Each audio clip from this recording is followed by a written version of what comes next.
तो दोस्तों पीसेस गुरुजी में आपका स्वागत है। दोस्तों 3 जो करंट अफेयर्स लेकर हम हाजिर हुए हैं।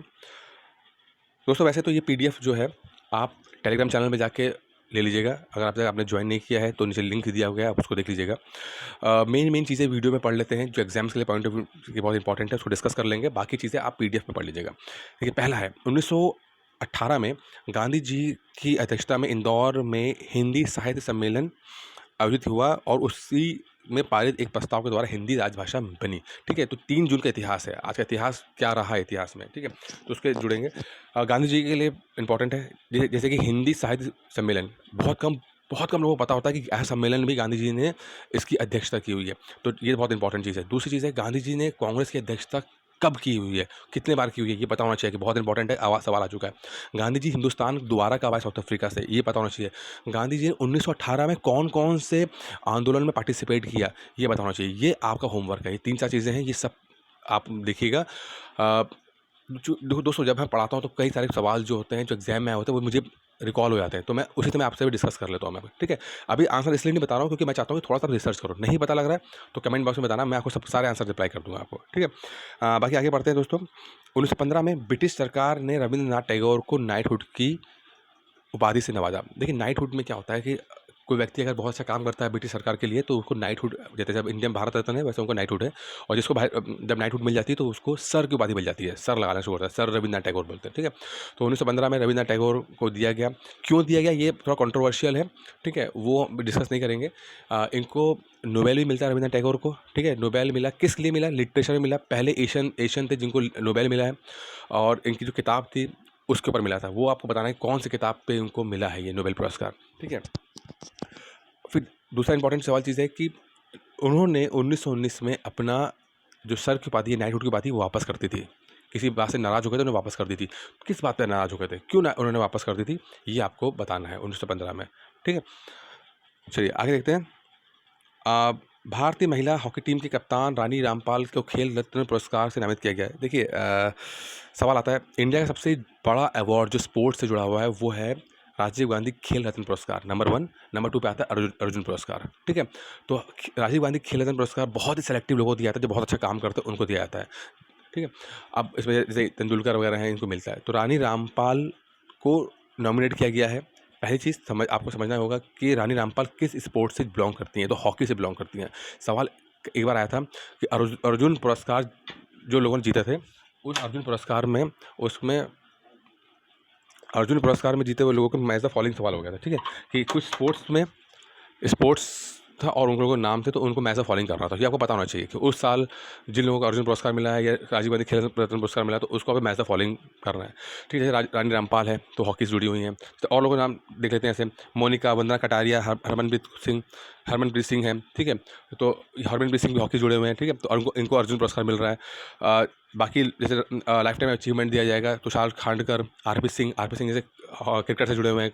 तुषार खांडकर आर्चरी यानी कि तीरंदाजी जुड़े हुए हैं। तो ये सब आपको उस साल, जिस साल ये अर्जुन पुरस्कार मिला है, उस साल इन लोगों ने कौन कौन से स्पोर्ट्स से बिलोंग करते हैं ये पता होना चाहिए।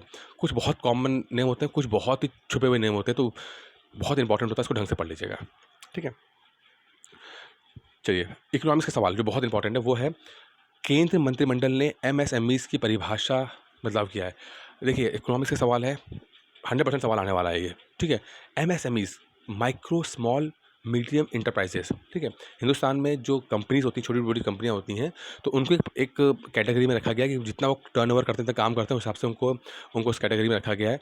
तो सरकार ने एक नई डेफिनेशन दी है और बोला है कि जो कंपनी 1 करोड़ से लेकर 5 करोड़ के बीच में अपना काम करती हैं, टर्नओवर करती हैं, तो उनको बोला जाएगा माइक्रो। 5 करोड़ से लेकर 50 करोड़ के बीच में काम करती हैं तो उनको बोला जाएगा आपका स्मॉल। और 50 करोड़ से ज़्यादा कहेंगे तो उनको मीडियम बोला जाएगा, ठीक है। तो माइक्रो स्मॉल मीडियम एंटरप्राइजेज होते हैं मैन्युफैक्चरिंग सेक्टर में, मैन्युफैक्चरिंग की, नॉट सर्विस, मैन्युफैक्चरिंग सेक्टर की ये परिभाषा है ये, ठीक है। अच्छा ये तो आप समझ लिया। अब एक सवाल आता है कि आया भी हुआ है कि जीडीपी में जो हमारे सेक्टर है किसका कंट्रीब्यूशन कितना ज़्यादा है। देखिए हमारे 3 सेक्टर अमूमन होते हैं, सर्विस सेक्टर, मैन्युफैक्चरिंग सेक्टर और आपका एग्रीकल्चर सेक्टर, ठीक है। तो 3 सेक्टर हैं। इन सेक्टरों में किसका कंट्रीब्यूशन हमारी जीडीपी में, मतलब हमारे देश में जितना पैसा हम कमा रहे हैं उसमें कंट्रीब्यूशन किसका किसका जाता है, तो सबसे ज़्यादा कंट्रीब्यूशन है सर्विस सेक्टर का, ठीक है। सर्विस सेक्टर में आपका आता है जैसे कि आईटी सेक्टर हो गया, ठीक है, टूरिज़्म हो गया, ये सब हॉस्पिटैलिटी हो गया, हॉस्पिटल जो होता है, हेल्थ हो गया, ये सब आपका सर्विस सेक्टर में आता है, यहाँ सर्विस प्रोवाइड की जाती है। सबसे ज़्यादा कॉन्ट्रीब्यूशन लगभग 55 से 60% कॉन्ट्रीब्यूशन सर्विस सेक्टर का है। इंडिया को तभी सर्विस सेक्टर एक कंपनी माना जाता है, कंट्री माना जाता है, ठीक है। दूसरे नंबर पे आता है आपका मैन्युफैक्चरिंग सेक्टर, लगभग 29 से 30% रहता है, ठीक है। तीसरे नंबर पे आता है एग्रीकल्चर सेक्टर, जो 13-14% रहता है, ठीक है। तो आपको तो 3 चीज़ें ये पता होनी चाहिए। दूसरा, हर साल ग्रोथ होती है, तो कितना ग्रोथ हुई है, सर्विस सेक्टर बढ़ा है तो कितना बढ़ा है, मैन्युफैक्चरिंग सेक्टर बढ़ा है तो कितना बढ़ा है, ठीक है। ये सब आपको पता होना चाहिए, ठीक है। ये आपको जो बजट आता है या इकोनॉमिक सर्वे आता है उससे पता लगेगा आपको। अच्छा, फिर जो एग्रीकल्चर सेक्टर होता है उसको बोला जाता है प्राइमरी सेक्टर, मैन्युफैक्चरिंग सेक्टर को बोला जाता है सेकेंडरी सेक्टर, और सर्विस सेक्टर को बोला जाता है टर्शरी सेक्टर। ये पता होना चाहिए, प्राइमरी, सेकेंडरी, टर्शरी सेक्टर, ठीक है, ये बोला जाता है इनको, ठीक है। तो ये सवाल आप इकोनॉमिक्स का सवाल है, ये आप थोड़ा सा पढ़ लीजिएगा, समझ लीजिएगा। जो मैंने अभी डिस्कस किया है इसको भी समझने की कोशिश कीजिए, एग्जाम में सवाल इस तरह से बनते हैं, ठीक है। अगर हम बात करते हैं आज के सामान्य ज्ञान की बात करते हैं दोस्तों, तो अर्थशास्त्र नामक किताब लिखी गई थी कौटिल्य ने। पूछा जाता है कि अर्थशास्त्र किसने लिखी है, कई बार छोटे एग्जाम में पूछा जाता है। अर्थशास्त्र लिखी है चाणक्य ने, चाणक्य को विष्णुगुप्त बोला जाता है, कौटिल्य बोला जाता है। और जो अर्थशास्त्र किताब है, जो अर्थशास्त्र किताब बेसिकली एक फिलॉसफी किताब है, और ये बताया गया है कि एक राजा कैसा होना चाहिए, राजा का अपने रोल कैसा है रूल करने में, उस और किस तरह से टैक्स लगना चाहिए, मतलब एक अर्थशास्त्र में कई तरह की चीज़ें कवर की गई है, ठीक है। सिर्फ वो पैसे की बात नहीं करता, वो बहुत चीज़ों की बात करता है वो, ठीक है। तो अर्थशास्त्र लिखी गई है कौटिल्य ने, चाणक्य ने। और चाणक्य जो थे वो चंद्रगुप्त मौर्य के गुरु थे, मेंटर थे, ठीक है। चंद्रगुप्त मौर्य से जुड़े हुए सवाल भी आप पढ़ सकते हो आप, ठीक है। लाल बहादुर शास्त्री की बात करते हैं तो जय जवान जय किसान नारा दिया उन्होंने। बाद में वाजपेयी जी ने जय जवान जय किसान जय विज्ञान का नारा दिया था, ठीक है। अगर हम बात करते हैं संविधान सभा की, संविधान सभा का स्थायी अध्यक्ष कौन था, तो राजेंद्र प्रसाद थे, ठीक है। स्थायी सदस्य, क्वेश्चन बड़े इंटरेस्टिंग है। स्थायी सदस्य, इससे पहले एक सदस्य और थे जो टेम्परेरी थे, अस्थायी थे, वो कौन है जब संविधान सभा बनी। अच्छा, संविधान सभा थी क्या, क्या थी, कब बनी, तो ये पता करना है। संविधान सभा क्या है, उसका काम क्या था, पहला, कब पहली बार उसकी मीटिंग हुई, ठीक है। जो लोग जुड़े थे उनका वो कैसे आए थे, कैसे चुने गए थे, ये पता होना चाहिए आपको। कितने सदस्य थे उस सभा में, ठीक है। और मुस्लिम लीग के जाने के बाद कितने सदस्य बचे, ये पता होना चाहिए। कब उस संविधान सभा का काम ख़त्म हुआ, ठीक है, ये पता होना चाहिए। और पहली जो मीटिंग हुई उस समय सबसे पहले कौन अध्यक्ष बने उसके अस्थायी रूप से, उसके बाद राजेंद्र प्रसाद को नॉमिनेट किया गया, तो ये पता होना चाहिए आपको, ठीक है। ये सब मैं सवाल एक साथ में जोड़ दिए, ये सब सवाल आए हुए एग्जाम में है, ठीक है। सूर्योदय का देश किसे कहा जाता है, सूर्योदय का देश जो बोला जाता है वो जापान को बोला जाता है। सबसे पहले अगर देखा जाएंगे तो सूर्य हमारा जापान में ही उगता है, ठीक है। क्षेत्र की दृष्टि से भारत का सबसे छोटा राज्य गोवा है, ठीक है। गोवा हिंदुस्तान का अंग कब बना, गोवा हिंदुस्तान का अंग कब बना, ये बताना है आपको, ये सवाल पूछा गया था ये, ठीक है। ओणम जो है वो केरल का त्यौहार है। इस तरह से आपको बाकी राज्यों के त्यौहार अब भी पता होना चाहिए, कि त्यौहारों पे सवाल एक सवाल आ जाता है। त्यौहार हो गया, मतलब फेस्टिवल हो गए, डांस हो गए, म्यूज़िक हो गया, ये अलग अलग राज्यों में खासकर 4-5 आपको जो साउथ के हैं उन राज्यों के बारे में पता होना चाहिए, कि जैसे भारतनाट्यम हो गया, मणिपुरी हो गया, कथकली हो गया, ये सब पता होना चाहिए किस राज्य में कौन सा डांस फॉर्म है। तो ये सब जुड़े हुए सवाल हैं आपको, ठीक है। आर्ट एंड कल्चर के आते हैं। दिल्ली जो है हिंदुस्तान की राजधानी बनता है 1911 में बनता है।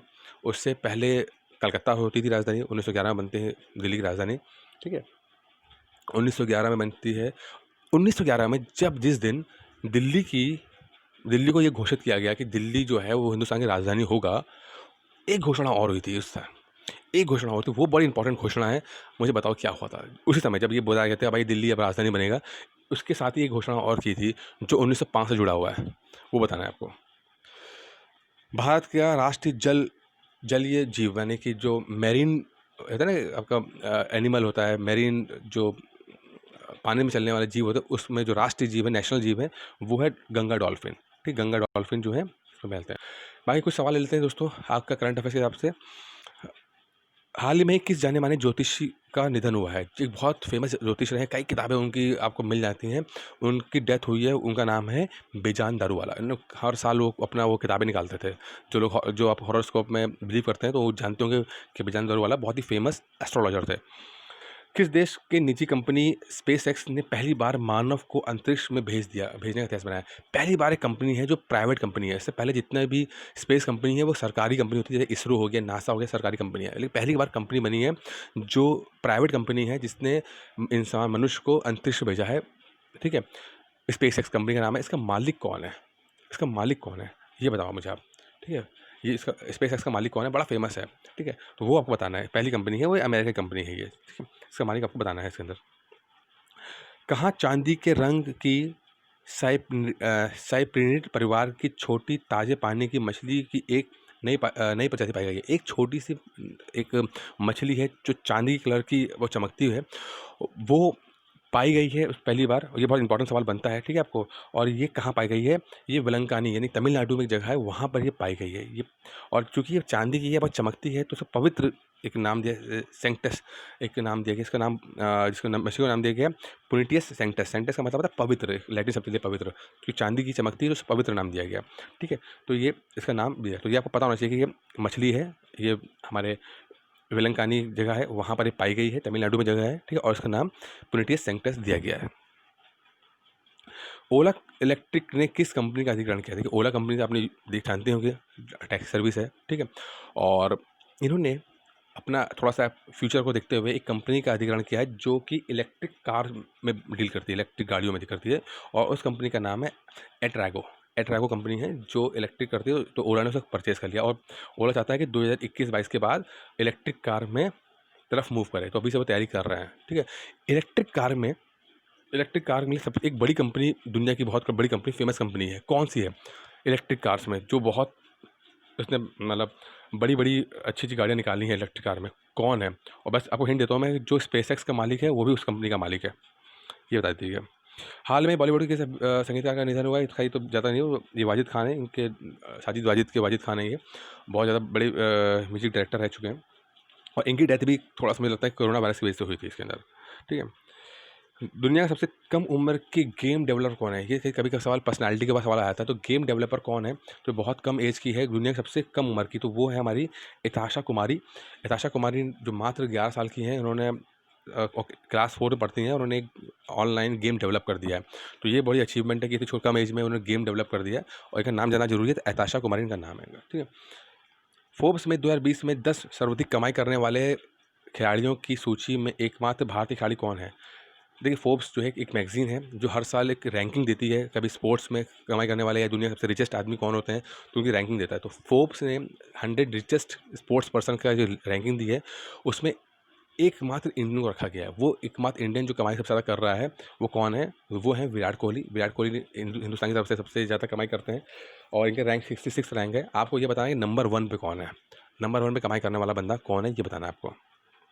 हाल में किस स्थिति में लॉकडाउन को हटाने के लिए अनलॉक 1.0 नाम से गाइडलाइन किया गया? देखिए, आपको लॉकडाउन तो सुना था, अनलॉक पहली बार हुआ। तो अनलॉक 1 जो होगा वो आपका 1 जून से किया गया। तो ये तिथि याद रखना पड़ेगा, क्योंकि पीसीएस में तिथियाँ, तारीखें बहुत पूछी आती हैं। तो याद अनलॉक 1.0 जो है वो 1 जून से स्टार्ट किया गया था। हाँ, हाल में ही किस राज्य में स्थित आईएनएस कलिंग नेवल बेस में मिसाइल पार्क अग्निप्रस्थ की आधारशिला रखी गई है? इंपॉर्टेंट है, देखिए। आंध्र प्रदेश के विशाखापट्टनम में एक वहाँ नेवल बेस पे आईएनएस कलिंग है। ठीक है, आईएनएस कलिंग, वहाँ पर अग्निप्रस्थ नाम का एक आपका मिसाइल पार्क बनाया गया है। तो आईएनएस एक बड़ा शिप होगा, आईएनएस कलिंग वहाँ पर है। उसके अंदर आपका एक मिसाइल पार्क बनाया गया जिसको हम अग्निप्रस्थ कहते हैं। तो ये याद रखना है, ये सब विशाखापट्टनम में है, आंध्र प्रदेश के अंदर है। ठीक है, याद रखिए, बहुत इंपॉर्टेंट है ये। हाल की किस कंपनी ने कर्नाटक में आम के किसानों को उसकी उपज ऑनलाइन बेचने में सशक्त बनाने के लिए कर्नाटक राज्य आम विभाग और विपणन निगम के साथ एक समझौता ज्ञापन पर हस्ताक्षर किए हैं? सीधी सी बात है, किस ऑनलाइन कंपनी ने बोला है कि हम कर्नाटक के आम को भी बेचेंगे ऑनलाइन? तो दोस्तों, पहली बार ऐसा हो रहा है, और ये काम करने का जो श्रेय आता है वो फ्लिपकार्ट को आता है। फ्लिपकार्ट ने पहली बार मतलब जो कर्नाटक के आम बेचने वाले लोगों को बोला कि हम ऑनलाइन आपके आम बेच सकते हैं। तो फ्लिपकार्ट है। फ्लिपकार्ट के मालिक कौन थे? इंडियन थे? किसने फाउंडर कौन थे, ये बताना है आपको। और किसने खरीदा फ्लिपकार्ट को बाद में, ये बताना है आपको। ठीक है दोस्तों, बाकी इस वीडियो में इतना ही था। उम्मीद करता हूँ पसंद आया होगा आपको। ये पीडीएफ जो है वो आप टेलीग्राम चैनल में जाकर ले लीजिएगा। तो वहाँ टेलीग्राम में जाइएगा और पीसीएस गुरुजी लिखिएगा, वहाँ पे आप उसको ज्वाइन कर सकते हैं। भाई कोई दिक्कत हो दोस्तों तो आप कमेंट बॉक्स में कमेंट कर सकते हैं। कुछ सवाल जो मैं जितने पूछे हैं, अगर ना समझ आपको आए तो वो भी आप डिस्कस कर सकते हैं। धन्यवाद दोस्तों।